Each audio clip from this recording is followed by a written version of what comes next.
에스라서 1장 1절부터 우리 4절까지 말씀 한 목소리로 같이 봉독하겠습니다. 바사왕 고레스 원년에 여호와께서 예레미야의 입을 통하여 하신 말씀을 이루게 하시려고 바사왕 고레스의 마음을 감동시키심에 그가 온 나라에 공포도 하고 조소도 내려 이르되 바사왕 고레스는 말하노니 하늘의 하나님 여호와께서 세상 모든 나라를 내게 주셨고 나에게 명령하사 유다 예루살렘의 성전을 건축하라 하셨나니 이스라엘의 하나님은 참 신이시라. 너희 중에 그의 백성된 자는 다 유다 예루살렘으로 올라가서 이스라엘의 하나님 여호와의 성전을 건축하라. 그는 예루살렘에 계신 하나님이시니라. 그 남아있는 백성이 어느 곳에 머물러 살든지 그곳 사람들이 마땅히 은과 금과 그 밖의 물건과 짐승으로 도와주고 그 외에도 예루살렘에 세울 하나님의 성전을 위하여 예물을 기쁘게 드릴지라 하였더라. 아멘. 오늘은 에스겔서를 처음 시작하는 첫 시간이기 때문에 에스라서의 이 배경에 대한 이야기를 하는데 시간을 많이 할애하게 될 것입니다. 에스라라고 하는 이 말은 도우심이라고 하는 뜻을 가지고 있습니다. 하나님께서 도우신다라고 하는 거죠. 이 에스라서의 배경이 되고 있는 시대는 어느 시대일까요?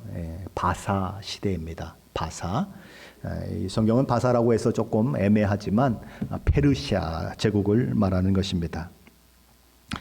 이스라엘 백성들의 삶에 직간접적으로 영향을 미쳤던 역사 속에 여러 제국들이 있습니다. 우리는 그 제국들을 조금 알아야 할 필요가 있습니다. 그래야 성경이 재미가 있어요.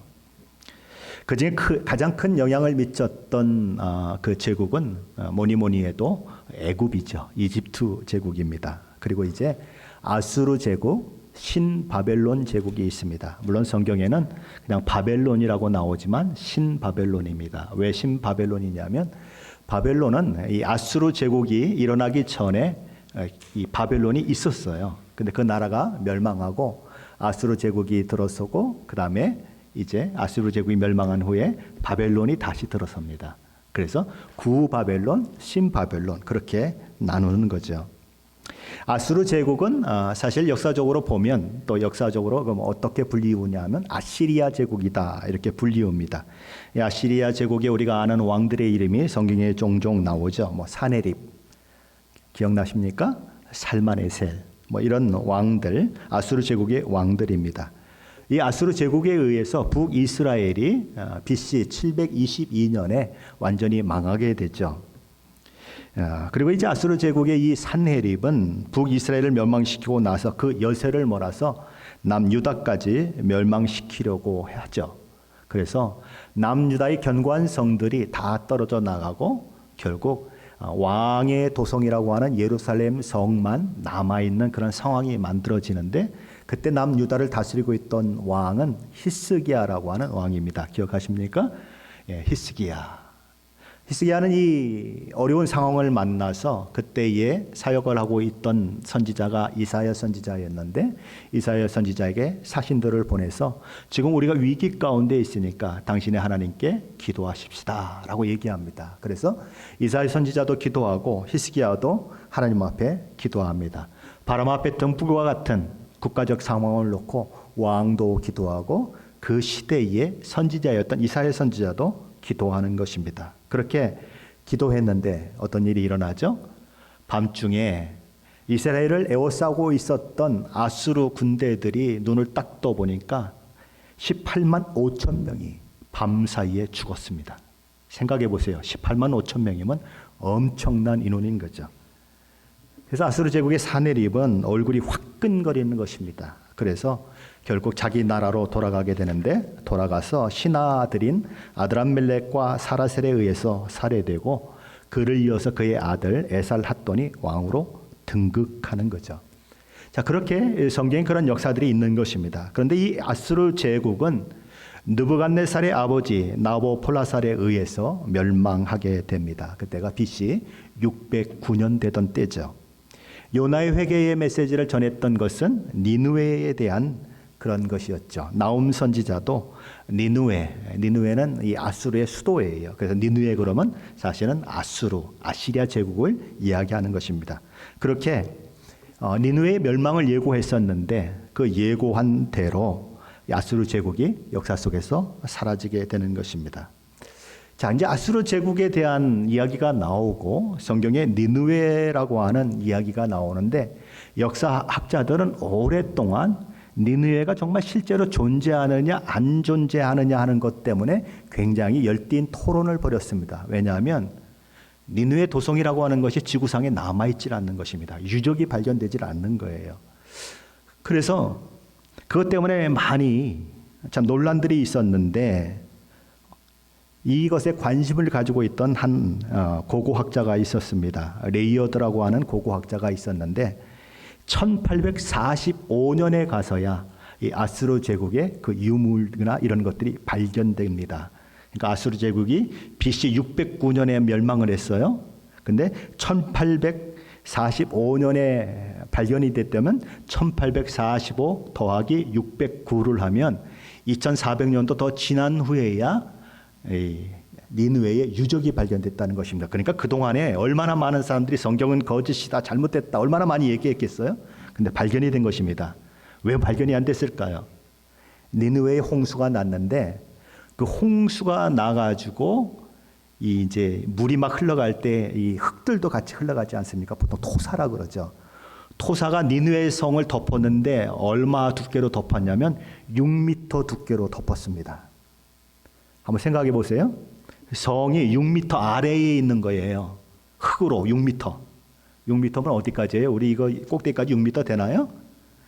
이 꼭대기까지 6m 안 될 것 같은데, 그죠? 그러니까 그만큼 땅이 덮인 거예요. 그러니까 그 위에 뭐 100만 대군이 지나가고 1000만 대군이 지나가도 그 밑에 뭐가 있는지 모르는 거예요. 근데 이 고고학자가 그거를 찾아낸 것입니다. 찾아내서 발견을 해보니까 성벽의 길이가 무려 13km나 되고 성벽의 높이가 무려 60m나 됐습니다. 그리고 성벽의 두께는 마차 세대가 마구 달려가도 될 만큼 넓었어요. 그렇게 큰 도성이 발견되는 것이죠. 그런데 그렇게 엄청난 성읍을 가지고 있는 아수르, 영원히 멸망하지 않을 것 같은 아수르가 신바벨론 제국에 의해서 멸망을 당하고 이제 그 열강의 패권은 신바벨론으로 넘어가게 되는 것입니다. 신바벨론에서 가장 유명한 왕을 들라고 하면 뭐니 해도 누굽니까? 느부갓네살 왕이죠. 그렇죠? 성경에도 나오는 왕이죠.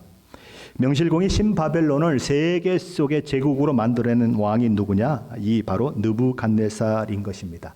다니엘서에 나오는 주인공이고 열왕기 상하, 역대 상하에도 나오는 그런 주인공이죠. 그래서 우리에게는 굉장히 익숙한 이름인 것입니다. 바로 그 느부갓네살이 세운 신바벨론에 의해서 남유다가 BC 586년에 망하게 되는 것입니다. 그래서 북이스라엘은 722년에 BC 722년에 아수르 제국에 의해서 망하고 남유다는 그 아수르 제국을 점령했던 신바벨론에 의해서 BC 586년에 망함으로써 남쪽과 북쪽 모든 나라들이 다 망하고 역사 속에서 사라져버리게 되는 것입니다. 다니엘서에 보면 이 신바벨론이 메대 바사 연합군에 의해서 멸망하는 이야기가 기록되고 있습니다. 바벨론의 마지막 왕으로 그렇게 이야기되는 사람은 벨사살이라고 하는 왕입니다. 근데 이는 메대 바사 연합군이 바벨론 문턱까지 쳐들어왔는데 아랑곳하지 않는 거예요. 왜냐하면 이 바벨론 성은 난공불락의 성이기 때문에 문빗장을 걸고 있으면 아무도 들어오지 못한다고 생각하고 이 벨사살 왕이 그 안에서 뭘 하고 있죠? 모든 귀인들과 많은 사람들을 불러서 술을 마시고 있었습니다. 그것도 예루살렘 성전에서 가져왔던 그 성전에서 쓰는 기구두에다 술을 담아가지고 서로 부어라 마셔라 춤춰라 그러면서 그러고 있었어요. 어떨 때요? 메대 바사 연합군이 에워싸고 공격을 하려고 그럴 때도 에이그 지까지 것들이 그러면서 그러고 있었다고요. 그런데 웬걸 술을 먹는데 갑자기 신바벨론 군대들이 궁 안으로 들이닥친 것입니다. 그래서 너무너무 놀라는 거죠. 그리고 결국 그 일을 통해서 이 벨사살은 거기서 죽임을 당하게 됩니다. 어떻게 그런 일들이 일어났을까요? 이유는 딱 두 가지입니다. 두 부류의 사람들이 거기에 있었어요. 한 부류의 사람들은 바벨론 왕이 이 서민들, 백성들의 그런 삶이나 이런 것들에는 전혀 관심을 가지지 않고 사치하고 유흥에 그냥 자기를 그렇게 던져버리고 방탕하고 하는 이런 모습을 보면서 백성들이 신물이 난 겁니다. 도대체가 이게 신뢰할 수 없는 것들 때문에 시민들이 굉장히 지쳐버렸던 거죠. 그런 한 부류가 시민들이었어요. 또 한 부류는 바벨론에 의해서 포로로 잡혀온 사람들. 그렇죠. 바벨론에 대해서 좋은 감정이 없을 거 아닙니까? 자기 백성들도 바벨론이 싫을 정도가 됐으니 이 타 민족들은 오죽했겠습니까? 근데 이들이 합세를 해서 바벨론 빗장을 확 열어준 거예요. 마치 구세주가 온 것처럼 이 메데 바사 연합군이 도착을 하니까 문을 활짝 열고 환영을 해준 것입니다. 그러니까 뭐 문빗장을 열지 않는 한 우리는 뭐 괜찮다라고 생각했던 이 벨사살 왕은 꼼짝없이 갑작스럽게 들이닥친 메데바사 연합군에 의해서 결국 죽음을 맞게 되는 거죠. 그날 술판을 벌였던 벨사살은 그렇게 죽임을 당하고 신바벨론 제국은 메데 바사 제국으로 넘어가는 것입니다. 메데 그러면 좀 이상해요. 보통 이제 역사적으로는 메디아라고 불리는 그런 민족이고 바사는 어디라고요? 페르시아. 지금 이란의 그 조상들이 페르시아죠. 그렇게 되어 있는 것입니다.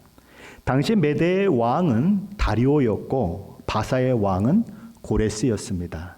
자, 그런데 실질적으로 그 모든 것들을 총괄하는 사람은 누구였냐 하면은 고레스였어요. 고레스는 이미 메데 나라를 통합을 해서 이 페르시아에 통합을 시켜놨고 이제 그 주민들 메데 나라의 그 나라의 백성들이 원성을 사지 않기 위해서 거기에 왕을 하나 세워놓은 것입니다.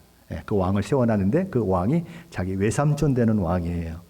그렇게 세워놓고 그래서 이제 둘이 연합을 해서 이 신바벨론을 멸망시키는 거죠. 이 고레스는 키루스라고도 불리우고 역사 속에서는 키루스 2세로 불리는 사람입니다. 이게 성경에 있는 이름과 역사적인 이름이 조금 달라서 이게 실제 역사적인 인물이냐 이런 것들 때문에 조금 혼란이 오긴 하는데 키루스 2세입니다. 페르시아가 아직 통일 국가를 이루지 못했을 때에 도시국가 형태로 있을 때에 이 고레스가 메데 나라까지 다스리지 못하고 있었을 때에 그때에는 이 메데 나라가 오히려 페르시아를 지배하고 있었습니다. 그러니까 이 메디아의 왕은 누구였냐면 아스티아게스라고 하는 왕이었어요. 근데 이 메데의 아스티아게스 왕은 리디아의 공주를 아내로 맞이하고 그를 통해서 아들을 낳게 되는데 그의 이름이 다리오입니다. 그러니까 다리오는 어떤 다리오냐면 이 다니엘서에 나오는 그 다리오, 그러니까 벨사살을 죽이고 그리고 그 이제 신바벨론을 무너뜨렸던 그 바로 다리오인 것입니다. 그리고 다니엘을 시기하는 그 신하들이 지금부터 뭐 왕 외에는 다른 신에게 절하거나 그러면 사자굴 속에 집어넣자고 뭐 그렇게 얘기를 하잖아요. 그랬을 때에 바로 그 신하들의 꾀임에 넘어가서 그냥 그 다니엘을 사자굴에 던질 수밖에 없었던 그 왕 다리오인 것입니다. 그리고 나서 이제 이 다리오는 이제 다리오를 낳고 나서 얼마 후에 이 아스티아게스는 만데나라고 하는 공주를 낳게 됩니다. 근데 어느 날 이 아스티아게스가 꿈을 꿨어요. 꿈을 꿨는데 거기 꿈속에서 자기 딸 공주 만다네라고 하는 공주가 나타났는데 이 공주가 오줌을 눕고 있는 장면이 나온 것입니다. 근데 오줌을 얼마나 많이 쌌는지 오줌이 홍수가 돼가지고 메데 나라를 다 덮어버리고 전 아시아를 다 그냥 물바다를 만드는 그런 꿈을 꾼 거예요. 굉장히 좀 이상한 꿈이잖아요. 그래서 꿈을 해석하는 사람들을 이제 그냥 아침에 일어나자마자 부르죠. 야, 도대체 내가 이런 꿈을 꿨는데 도대체 이게 무슨 이야기냐? 그랬더니 그들이 이렇게 꿈을 해몽하는 것입니다. 왕이시여, 만다네 공주가 시집가서 아이를 낳게 될 것인데 그 산의 아이가 메데는 물론 아시아 전체를 다 점령하고 다 다스리게 될 것을 예고하는 그런 꿈입니다라고 얘기를 한 거예요. 근데 이 아스티아게스에게는 누가 있죠? 아들 다리오라고 하는 아들이 있거든요. 뭐 지금은 조금 덜하지만 우리 뭐 어머니 세대, 할아버지 세대에는 아들이 얼마나 참 그 집에 귀했습니까? 아들이 정권을 잡고 아들이 가져가야 되는데 뭐 공주가 낳은 아들이 다 이걸 가져간다고? 이건 말도 안 되지. 그래서 결국 이 메대 왕 아스티아게스는 이 딸을 귀족들하고 결혼시키면 안 되잖아요. 그래서 저 촌부하고, 그래서 페르시아의 그 캄비세스라고 하는 그런 사람에게 시집을 보내버립니다. 쉽게 말하면 시골 사람, 잘 알려지지 않은 사람하고 결혼시켜서 그 자손이 나더라도 이렇게 영향을 못 미치도록 그렇게 하려고 했던 거죠. 자, 그런데 어느 날 그렇게 딸을 시집 보내고 아스티아게스가 또 꿈을 꾸게 됩니다. 시골로 시집 보낸 만데나 공주의 아랫배에서 아주 건강한 포도농골 하나가 자라는 것을 보게 되는 거예요. 그런데 그 가지가 삽시간에 온 아시아를 덮어버리는 그런 꿈이었습니다. 그래서 아스티아게스는 또 이제 사람들을 부르죠. 야, 내가 만데네 공주의 아랫배에서 포도농쿨이 나오고 온 아시아를 가지로 덮는 그런 꿈을 꿨는데 이게 도대체 무슨 징조냐? 무슨 꿈이냐? 그랬더니 이 신하들이 이렇게 얘기하는 것입니다. 왕이시여, 아무래도 만다네 공주가 임신을 한 것 같습니다. 장차 그 몸에서 남자아이가 태어나게 될 것이고 그가 태어나면 메델은 물론 온 아시아를 다스리는 왕이 될 것입니다. 이게 뭔데 시집 보내서 촌부에게 그러니까 시집 보내서 그런 일이 없을 거라고 생각했는데 뭐 임신을 하고 걔가 그렇게 된다고 그러니까 이 아스티아게스가 굉장히 이게 곤란해진 것입니다. 그래서 그 태어날 남자아이를 죽여야 되겠다라고 생각을 하게 됩니다. 그의 오른팔과 같은 이 하르파고스라고 하는 그 사람에게 아주 비밀리에 명령을 내립니다. 아이가 태어나거든 네가 네 눈으로, 네 손으로 직접 보고 직접 걔를 죽여라. 그렇게 명령을 내리는 거죠. 근데 이제 이 하르파고스는 이 메데 나라의 메데 나라가 아니죠. 그렇죠. 메데 나라죠. 메데 나라의 이게 고위 관리거든요. 고위 관리가 이게 자기 손으로 아기를 죽인다고 하는 것이 이게 참 쉽지 않지 않습니까? 사람을 죽인다는 것이. 그래서 누구를 시키게 되냐면 자기 집 머슴을 시키게 됩니다. 머슴에게 야, 너 이런 일을 좀 해야 되겠다. 그렇게 얘기를 했습니다. 그래서 머슴이 알았습니다. 그렇게 했어요. 그런데 이제 만다네 공주가 드디어 아기를 낳은 거죠. 아기를 낳는데 이제 이 머슴의 아내가 그 아기를 들고 자기 집으로 뛰어가는 거예요. 왜 자기 집으로 뛰어가죠? 자기도 아기를 낳았는데 아이가 죽었어요. 그래서 만데나 공주가 낳은 그 사내 아이하고 자기가 낳아서 죽은 아이하고 바꿔치기를 하는 것입니다. 그래서 만데나 공주 아이는 죽었다고 얘기하고 묻어버리고 자기는 만데나 공주의 아이를 키우는 거죠.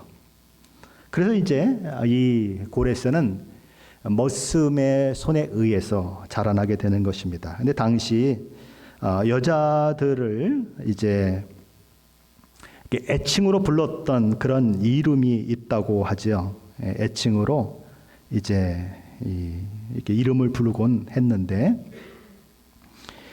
이 애칭이 뭐냐면 이제 퀴리스라고 하는 그런 이제 애칭, 이 고레스의 이름이 그렇게 되는데 이게 암늑대라고 하는 애칭을 가지고 있었다고 그래요. 그러니까 과거에 우리도 왜 여우 같은 마누라 이런 얘기 하잖아요. 그런 것처럼 그런 애칭이 있었습니다. 그래서 이 이제 머슴의 아내가 암늑대라고 하는 그런 이제 애칭을 가지고 있었는데 이제 퀴리스라고 하는 말은 암늑대의 아들이란 뜻이에요. 그래서 퀴리스. 그래서 우리말로는 고레스가 된 것입니다. 그렇게 돼서 그 속에서 자라나는데 이 고레스가 어릴 때부터 굉장히 리더십이 있대요. 그래서 우리 아이들 중에도 그런 아이들이 있죠. 꼭 무슨 놀이를 하면 선생님 놀이를 하면 꼭 선생님이고, 그렇죠? 대왕 놀이를 하면 꼭 자기가 대왕 자리에 있는 그런 아이들이 있잖아요.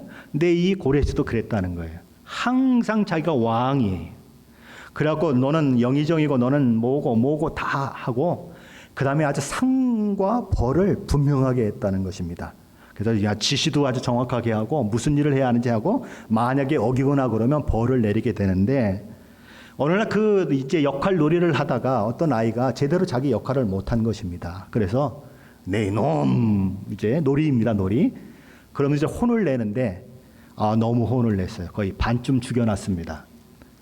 반쯤 죽여놨는데 하필이면 그 아이가 이 아스티아게스 그 왕을 섬기는 신하 중에서 굉장히 높은 신하의 아들이었던 거예요. 자, 그런데 이 머슴은 하르파고스라고 하는 또 대신의 머슴이니까 함부로 할 수는 없으니까 왕에게 속상하니까 얘기를 한 거예요. 그랬더니 왕이 아니 뭐 그렇게 엉뚱한 녀석이 다 있어? 데리고 와라 이렇게 된 겁니다. 그래서 데리고 갔는데 이 아스티아게스가 그 아이를 딱 보자마자 전기가 짜릿짜릿 오는 거예요. 왜요? 자기 딸 만대느라고 똑같이 붕어빵이에요. 무슨 말인지 이해되시죠? 왜요? 그의 아들이니까 완전히 붕어빵이에요. 판박이에요. 그러니까 벌써 딱 감이 오는 거죠. 이거 분명히 안 죽었구나 이렇게 되는 거죠. 거짓을 나게 했구나. 그래서 하르파고스를 부르게 돼요. 그래서 너 도대체 어떻게 된 거냐? 무슨 일이 있었냐? 그래서 이제 여차 이렇게 됐습니다라고 얘기하게 되죠. 이 아스티아게스는 이 하르파고스를 용서할 수가 없었습니다. 어느 날 왕은 겉으로는 표현을 안 하고 있다가 하르파고스를 파티에 초청을 하게 되죠. 그리고 그 앞에 고기가 담긴 큰 그릇을 뚜껑이 담긴 그릇을 놓게 되는 것입니다. 근데 딱 열어보니까 누구예요? 자기 아들이에요. 이게 고대 시대엔 그런 일들이 있는 것입니다. 그러니 왕 앞에서 화도 낼 수도 없고 속으로 이를 바득바득 갈고 있는 거죠. 그래서 이 하르파고스가 누구하고 결탁이 되냐면 고레스하고 결탁이 되는 것입니다. 그래서 고레스가 결탁이 돼서 결국 외할아버지의 나라인 메데스를 잡아먹게 되고 이제 이게 천하 통일을 하게 되는 그런 일들이 일어나는 거죠. 바로 그래서 고레스, 퀴리스가 이제 역사적으로는 캄비세스 2세인데 바로 그가 이렇게 등장하게 되는 것입니다. 암늑대의 아들이다라고 하는 거죠. 에사야서 1장 1절은 바사왕 고레스 원년이라고 하는 말로 시작되는 것입니다. 여기서 고레스 원년은 BC 539년을 말합니다. 남유다 백성들이 다니엘과 함께 포로로 잡혀갔던 때가 BC 605년이에요. 그리고 2차로 포로로 잡혀갔던 때가 이제 에스겔 선지자가 잡혀갔을 때가 언제냐면 BC 597년입니다. 자, 그렇게 생각하면 1차 포로로 잡혀간 다니엘과 함께 포로로 잡혀간 그 시대로부터 한 66년 정도 지난 때이고 2차로 에스겔이 잡혀갔던 그 시대로부터 약 58년 지난 후의 이야기인 것입니다. 남유다가 완전히 멸망했던 586년을 생각한다고 하면 약 47년이 지난 후에 그때가 바사왕 고레스 원년인 것입니다. 물론 그는 이미 페르시아라고 하는 나라의 왕이 되어 있었고 나중에 메대를 통합하는 그 일들이 있었지만 이 원년이라고 하는 일들이 왜 여기에 기록되고 있냐면 신바벨론을 무너뜨리고 그야말로 천하를 다 호령하는 그런 왕이 되었을 때를 가리켜서 원년이라고 그렇게 얘기하는 것입니다. 그러니까 실제 왕이 된 것은 그보다 훨씬 이전이에요. 이전이지만 신바벨론을 물리치고 그렇게 왕이 된 것을 가리켜서 바로 원년이다 그렇게 얘기하는 것입니다. 자, 신바벨론의 포로로 잡혀간 포로 세대가 있죠. 그리고 아직 남유다의 땅에 남아있는 또 백성들이 있는 것입니다. 신바벨론은 총독의 그 지휘하에 있는 백성들이 있는 거죠. 그런데 신바벨론이 멸망을 하고 바사 제국이 등장을 하고 그들은 여전히 신바벨론의 지배하에 있던 그들은 이제는 페르시아의 바사 제국의 지배하에 있게 되는 것입니다. 그리고 멀리 이렇게 포로로 잡혀간 그들도 그렇죠? 신바벨론의 포로였다가 지금은 이제 바사 페르시아 제국의 포로가 되어 있는 것입니다. 그렇게 주인이 바뀌는 일들이 일어나고 제국이 바뀌는 일들이 일어나는데 그들에게는 아무런 소망이 없는 거죠. 그들은 여전히 포로 가운데 있는 것입니다. 나라는 이미 다 없어져 있는 상태에 있는 거죠. 자, 그런 상태에서 살고 있는 유다 백성들은 어떤 생각을 하게 될까요? 그들은 남유다가 망할 때 예레미야 선지자를 통해서 그 망하게 되는 원인에 대해서 수도 없이 이야기를 들었습니다. 근데 듣지 않았죠. 그러다 결국 망했어요. 그리고 포로가 돼서 이곳에 와 있고 그곳에 지금 수십 년 세월이 흘러가고 있는 것입니다. 자, 그럼 그들은 무슨 생각을 하게 될까요? 여러 가지 생각을 하게 되겠지만 이 절망의 생각을 하게 될 것입니다. 우리는 이제 아무런 소망이 없다는 생각을 하게 되죠. 그래서 에스겔 37장에 보면 마른 뼈의 환상이 주어지죠. 그래서 마른 뼈에게 이제 에스겔 선지자에게 이렇게 대언을 하라라고 하는 일들이 나오고, 그래서 뼈에게 대언을 했더니 뼈가 막 맞춰지고, 그죠? 그리고 힘줄, 살 이런 것들이 붙고, 그 다음에 또 피부가 붙고, 그 다음에 하나님께서 생기야 사방에서 불어와서 그들에게 들어가라라고 대언하라고 그러니까 생기를 딱 불어 넣었더니 어떻게 됩니까? 큰 군대가 되는. 근데 왜 그 환상을 보여줬다고 얘기했는지 기억나십니까? 에스겔서 강의를 들으셨는데 왜 그걸 하셨죠? 하나님께 왜 그걸 보여주셨죠? 이스라엘 백성들이 절망했기 때문에 그렇습니다. 에스겔서 37장 11절 12절은 이렇게 얘기합니다. 또 내게 이르시되 인자야, 이 뼈들은 이스라엘 온 족속이라. 그들이 이르기를 우리의 뼈들이 말랐고 우리에게 소망이 없어졌으니 우리는 다 멸절되었다 하느니라. 그러므로 너는 대언하여 그들에게 이르기를 주 여호와께서 이같이 말씀하시기를 내 백성들아, 내가 너희 무덤을 열고 너희로 거기에서 나오게 하고 이스라엘 땅으로 들어가게 하리라. 그러니까 절망 가운데 있는 이스라엘 백성들을 회복시키기 위해서, 그들의 절망을 소망으로 바꾸시기 위해서 하나님께서 에스겔 선지자를 통해서 에스겔 37장에서 마른 뼈가 살아난 환상을 보여주신 거죠. 그들은 이제 남의 나라 땅에 그렇게 사로잡혀 있으면서 절망하고 있는 것입니다. 아무런 소망이 없다고 생각하는 거예요. 그들은 자신들이 왜 망했는지를 너무나 잘 알고 있어요. 그들의 나라가 죄 때문에 망했다고 하는 것, 그리고 죄 때문에 그들이 포로 잡혀왔다고 하는 것을 너무나 잘 알고 있는 것입니다. 고대 시대에는 나라와 나라의 싸움이 신과 신의 전쟁이라고 생각했어요. 그러니까 우리나라가 이기면 우리나라 신이 이긴 거고, 우리나라 신이 지면 우리나라 신이 진 거로 그렇게 생각을 했었습니다. 그래서 그들은 여러 생각을 하게 되는 것입니다.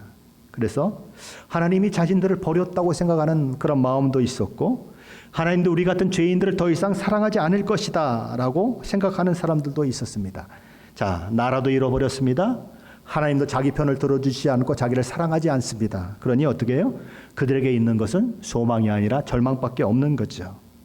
그 절망 중에 소망을 가지라고 마른 뼈의 환상을 보여준 거죠. 자, 그렇게 에스겔 선지자가 예언하던 시대에도 사람들은 절망에 빠져드는 일들이 있었는데, 그들을 포로로 잡아왔던 신바벨론이 멸망을 하고 바사 페르시아 제국이 다스리던 시대가 바로 지금 이 시대인 것입니다.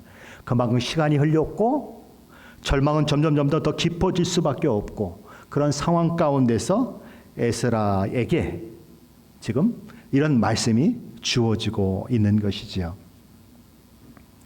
많은 이들이 소망을 잃어갈 때에 그들 중에는 바벨론 포로 생활 중에서, 그리고 제국이 바뀌고 페르시아 시대가 접어들던 그 시대에 여전히 두루마리 성경인 구약 성경을 읽으면서 하나님께서 아브라함과 이삭과 야곱 그리고 다윗에게 언약하셨던 그 하나님의 언약을 기억하는 사람들이 있었어요. 1차 포로로 잡혀간 다니엘과 같은 사람들이 바로 그런 사람들이죠. 다니엘서 9장 2절에 보면 메데 바사 나라의 왕 다리오 통치 원년에 나 다니엘이 책을 통해 예레미야에게 알려주신 그 연수를 깨달았나니 곧 예루살렘의 황폐함이 70년 만에 그치리라 한 것이니라. 뭘 통해서요? 성경책을 통해서 예레미야에게 말씀하신 말씀을 통해서 이스라엘이 예루살렘이 70년 만에 회복될 것이라고 하는 그 사실을 그는 알게 되고, 그 이후에 무슨 내용이 나와요? 하나님 앞에 기도하는 내용이 나오는 것입니다. 그러니까 그 소망을 붙들고 기도하는 사람들이 그 시대 가운데 하나님의 말씀을 읽는 사람들 가운데 나왔다는 거죠. 누가요? 다니엘이. 다니엘 이외에 오늘 에스라서의 주인공인 에스라, 느헤미야 같은 사람들, 성전 건축을 그렇게 독려하기 위해서 그때 하나님께 선제로 세운 사람들, 학계, 스가랴 같은 사람들, 다 어떤 사람들입니까? 비록 절망 가운데 있지만 하나님의 말씀을 통해서 하나님의 언약을 바라본 사람들이고, 그 언약이 어떻게 성취되는지를 눈으로 본, 직접 역사로 경험한 사람들인 것입니다. 바로 이것이 이제 에스라서와 느헤미야가 그렇게 우리에게 주어지는 이유인 것입니다. 자, 에스라서가 있고 느헤미야서가 있는데 이 두 권으로 되어 있는 책은 원래는 한 권의 책이었습니다. 근데 후대에 두 권으로 나누었어요. 왜냐하면 앞에 책은 에스라가 주인공이고 뒤에 책은 느헤미야가 주인공이기 때문에 그래서 나눈 것입니다. 그걸 어떻게 알 수 있습니까?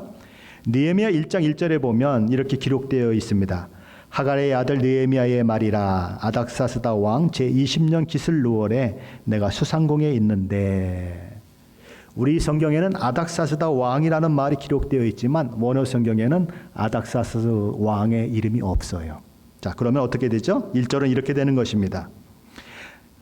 하갈의 아들 느헤미야의 말이라 제20년 기슬루월에 내가 수상궁에 있는데, 뭐가요? 느헤미야 1장 1절이. 자, 그러면 누가 왕인지도 얘기하지 않고 누가 다스린지도 얘기하지 않고 제20년 기슬루월이라고 기록하면 말이 될까요, 안 될까요? 이게 안 되는 거죠. 다른 말로 하면 무슨 얘기입니까?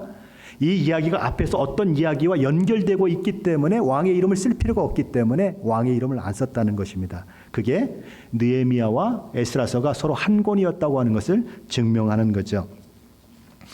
자, 근데 이 에스라서 8장에 보면 아닥사스 왕에 대한 이야기가 나옵니다. 그리고 그에 대한 이야기가 쭉 전개되고 그 다음에 느헤미야로 넘어가는 거예요. 그래서 아닥사스 왕에 대한 이야기를 하나도 안 하고 그냥 몇 년 몇 월에라고 그렇게 이야기하는 것입니다.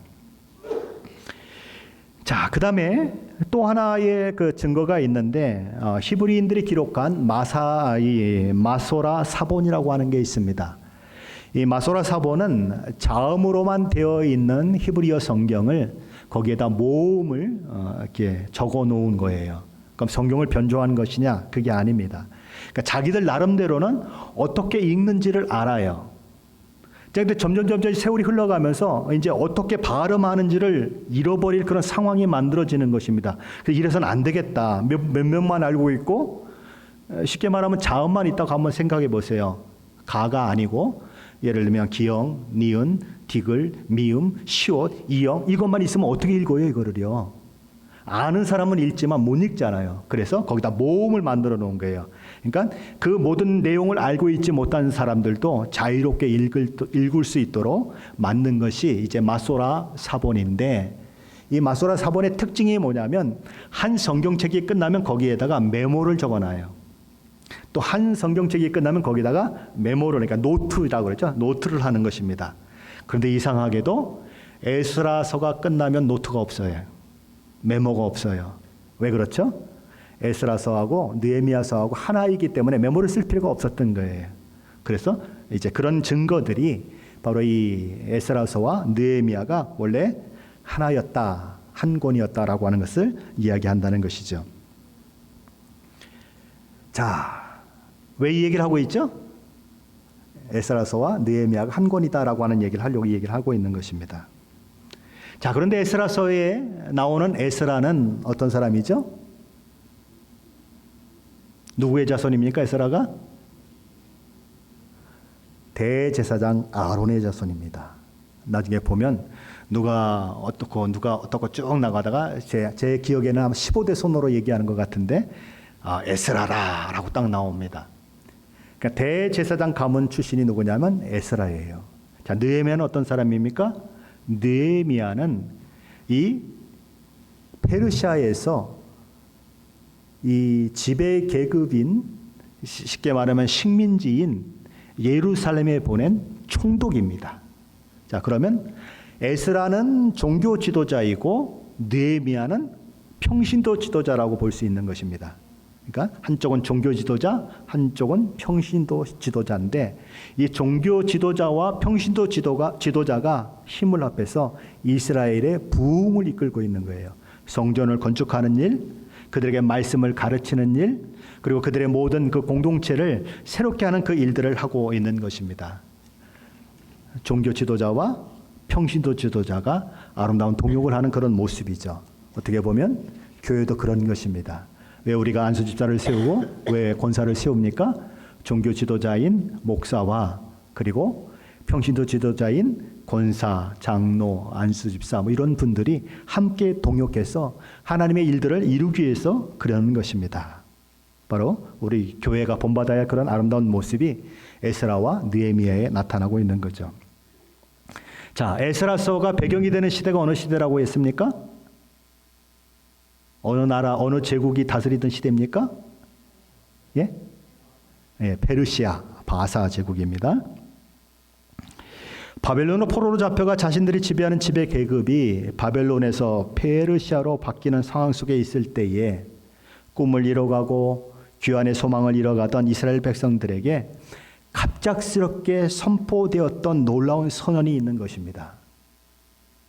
그것은 그 나라의 고레스라고 하는 왕이 너희는 오늘부터 고국으로 돌아가도 좋다라고 이야기하는 거였어요. 오늘 본문 1절이 그것을 얘기하고 있는데 다시 한번 같이 읽어봅니다. 오늘 본문 1절입니다. 바산 고레스 원년에 여호와께서 예레미야의 입을 통하여 하신 말씀을 이루게 하시려고 바산 고레스의 마음을 감동시키니라. 바산 고레스가 신바벨론을 무너뜨린 때는 538년입니다. 그리고 여기 원년은 바로 그렇게 무너뜨리고 나서 그 다음 해인 538년을 이야기하는 것입니다. 바로 538년 3월부터 그가 이제 고레스의 그 통치가 공식적으로 그렇게 시작이 되는데 바로 그때에 고레스는 바벨론을 멸망시킨 그 기념비적인 사건을 축하하면서 바벨론의 강제로 잡혀온 여러 민족의 포로민들에게 각각 조상들의 땅으로 돌아가도 좋다는 칙령을 내리게 됩니다. 오늘 에스겔서는 바로 그런 이스라엘 백성들이 바벨론에서 예루살렘으로 돌아오는 그 계기가 된 이 고레스의 칙령의 이야기로 본문 1절을 시작하고 있는 것입니다. 이 고레스는 자기가 통치하는 제국에 복속된 그런 국가들이 그에게 충성을 다하는 데는 관심이 있었지만 아수르 제국은 어떻게 했죠? 아수르 제국은 그 나라에 살고 있는 북이스라엘에 살고 있는 사람들을 자기 나라 땅으로 옮기고 자기 나라에 있는 사람들을 그 땅으로 그러니까 예루살렘이 아니죠. 북이스라엘 땅으로 옮겨서 막 섞이게 만들었어요. 그러니까 쉽게 말하면 아주 민족 말살 정책을 폈습니다. 그런데 고레스는 그러지 않은 것입니다. 그러니까 자기에게 복종만 하면 종교도 그 나라의 종교, 자기의 종교를 그렇게 가질 수 있게끔 그렇게 조치를 한 거예요. 그의 온 관심은 자기에게 충성된 백성들이 되는 것입니다. 그래서 그는 이 사람들 다 보내서 제국 전역에 자기들이 섬기는 신들이 있을 거 아닙니까? 그 신들에게 기도해서 나의 건강과 나의 영화를 위해서 기도하게 만들게 하는 것이 그의 그 목적이었어요. 자, 그런데 그가 이런 일을 한 것에 대한 것이 이제 이 고레스 실린더라고 하는 게 있습니다. 고레스 실린더라고 하는 것은 이제 이 점토 같은 것으로 이렇게 잘 만들어서 거기에다가 이제 글씨를 써서 쉽게 말하면 고레스 대왕이 무슨 일을 했는지 거기에 이렇게 기록된 것들이 있습니다. 지금 대영박물관에 그것이 보관되어 있고 제가 책을 읽다 보니까 UN 본부에 2층 복도에 그 사본이 걸려 있답니다. 그 사본이 왜 걸려 있을까요? 고레스가 자기에게 속해 있는 모든 그 속국의 백성들을 해방시켰잖아요. 그러니까 유엔의 그 정신과 굉장히 맞는 것입니다. 그래서 고레스 그 힐린더에 있는 사본을 유엔에 지금 이렇게 걸어놓고 있다고 그 책에서 얘기를 하더라고요. 자, 그런데 그 실린더에는 어떤 말이 적혀 있냐면 이런 말이 적혀 있습니다. 내가 성스러운 도성으로 다시 돌려보낸 그들의 모든 신들아, 내가 장수할 수 있도록 벨신과 느보신에게 빌어라. 그러니까 벨신과 느보신은 바벨론의 신이죠. 지금 페르시아가 또 숭배하는 신인 것입니다. 그러니까 모든 신들아, 우리가 숭배하고 우리가 가장 위대하게 생각하는 신에게 기도해서 누가? 고레스가 장수할 수 있도록 만들어라. 그렇게 얘기하는 것입니다. 바로 그런 일들을 통해서 갑작스럽게 기대하지 않았을 때 이스라엘 백성들은 고국으로 돌아오는 그 일들을 하게 되는 거죠. 하나님의 말씀을 알고 그 속에 담긴 하나님의 언약을 기억했던 몇몇 사람들 외에 다른 이스라엘 백성들은 자신들이 고국으로 귀환하게 될 것이라고 전혀 생각하지 못했습니다. 그러나 하나님께서는 하나님의 시간에 하나님의 백성들을 하나님을 제대로 알지도 못했던 고레스 왕을 사용하셔서 본토로 돌려보내십니다. 물론 이 일은 예레미야 29장 10절에서 기록되어 있어요. 70년이 차면 내가 그들을 돌보겠다. 그 약속이 실현된 것이고, 이사야서에서는 여러 번 이런 일들이 예언되어 있습니다. 특별히 이사야서 44장과 45장에는 고레스라고 하는 이름이 직접 거명이 되면서 그 일들이 있을 것을 얘기합니다. 특별히 이사야서 44장 28절 말씀은 이렇게 되어 있습니다. 고레스에 대하여는 이르기를 내 목자라 그가 나의 모든 기쁨을 성취하리라 하며, 예루살렘에 대하여는 이르기를 중건되리라 하며, 성전에 대하여는 내 기초가 놓여지리라 하는 자니라. 고레스의 이름이 거기 등장하고 있는 것입니다. 고레스 칙령에 의한 해방 소식은 하나님의 말씀을 알고 그것을 위해 기도했던 믿음의 사람들에게는 하나님의 말씀의 성취요, 하나님께서 살아계셔서 자신들의 삶에 구체적으로 역사하고 있다고 하는 간증이 되었어요. 그러나 하나님의 말씀도 모르고 기도하지도 않은 사람은 그저 우연한 일일 뿐인 것입니다.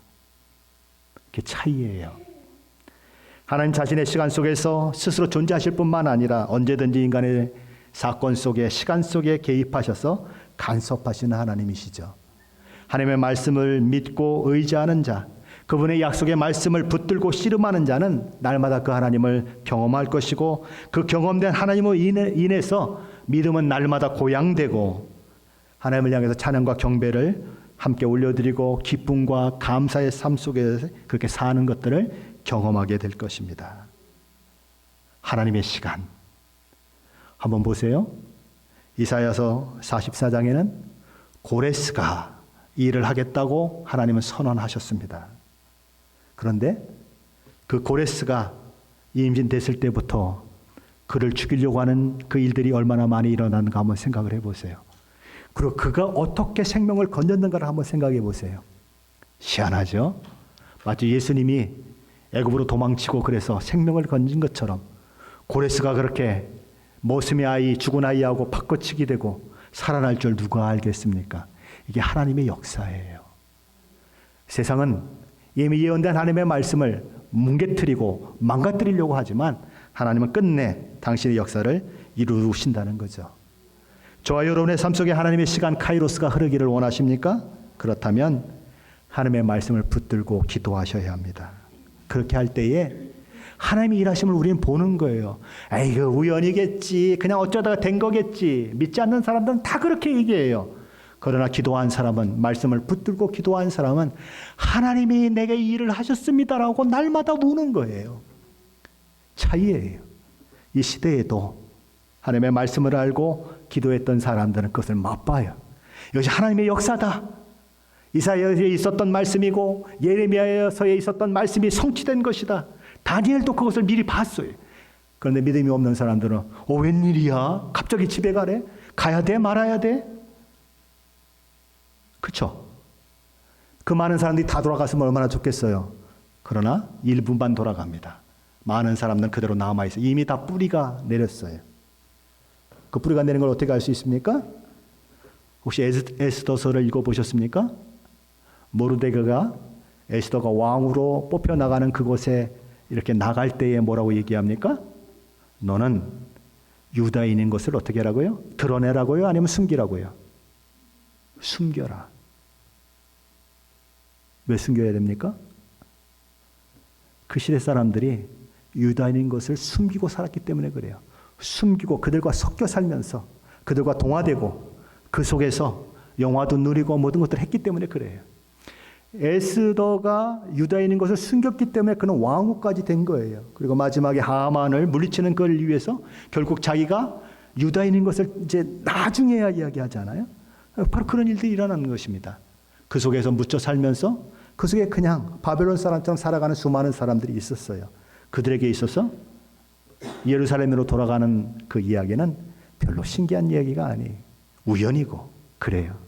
그러나 그 땅을 소망했던 사람들, 기도했던 사람들은 그 사건이 놀라운 구원의 사건인 거예요. 그렇죠? 우리 예수님도 바로 그렇게 오셨어요. 우리가 기대하지 않을 때 하나님의 말씀에 예언된 대로 예수님을 오셔서 저와 여러분을 구원해내는 그 일들을 이루시는 것입니다. 하나님의 말씀은 1.1획도 떨어지지 아니하고 다 이루어질 거예요. 과거에 이루어진 것처럼 미래에 다 이루어질 것입니다. 그러면 누가 이 기쁨을 누릴 수 있을까요? 누가 이 놀라운 경험을 할 수 있을까요? 누가 하나님이 살아계심을 알 수 있을까요? 누가 하나님이 내 삶 가운데 역사하시는 줄 알 수 있을까요? 말씀을 읽고 그 말씀을 붙들고 기도하는 사람이 그것을 느낄 수 있는 것입니다. 저 여러분에게도 그런 은혜가 있으시기를 예수 그리스도 이름으로 간절히 축원합니다.